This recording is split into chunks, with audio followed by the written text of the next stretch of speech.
It was a valued Air Training Command and then later Air Education and Training Command base.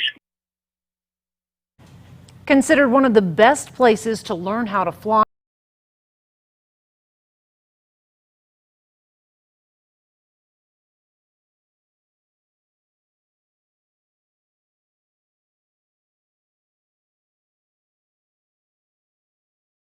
Installation, along with hundreds of other bases, were shut down and closed for good. In tonight's Matt Still Reports, we look back at what was considered one of the crown jewels of the United States Air Force 80 years ago and what all that land has now become today.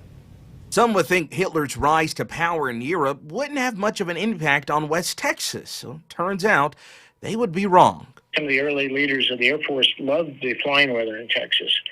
So when we began to expand our mission, they expanded more than 40 bases here for just flying training in the state alone. Laredo, Fort Stockton. And also Lubbock, where in 1942, 2,000 acres on the outskirts of town would become one of the Air Force's premier training bases. They were learning how to fly bombers and the larger transport aircraft, and to give cadets an opportunity to go on longer missions with dead reckoning and on their own and trusting their instruments. Later renamed Reese Air Force Base after First Lieutenant Augustus Reese, an airman from Shallow Water who was killed during the war.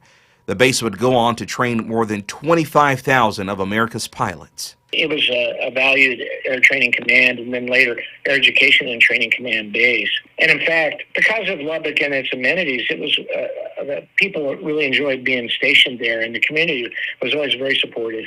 But 50 years later, in an effort to save the U.S. government money and consolidate resources, Reese was one of hundreds of bases, unfortunately, put on the chopping block.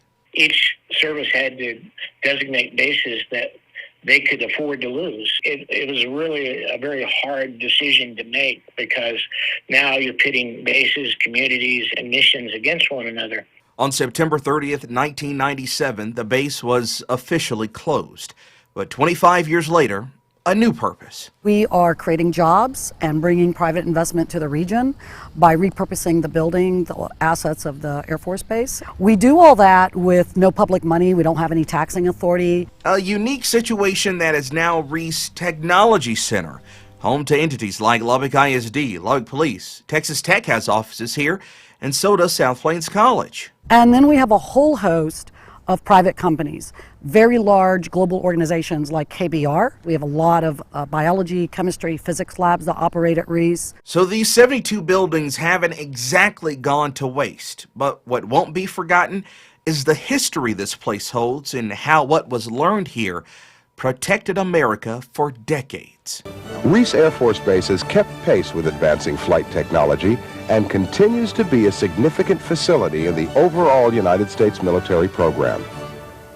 Emervent tells me Reese is home to 950,000 square feet of space. All of it's not leasable, and they're still trying to figure out what to do with a few of those empty buildings. But if you are in need of some space, you can head to ReeseTechnologyCenter.com.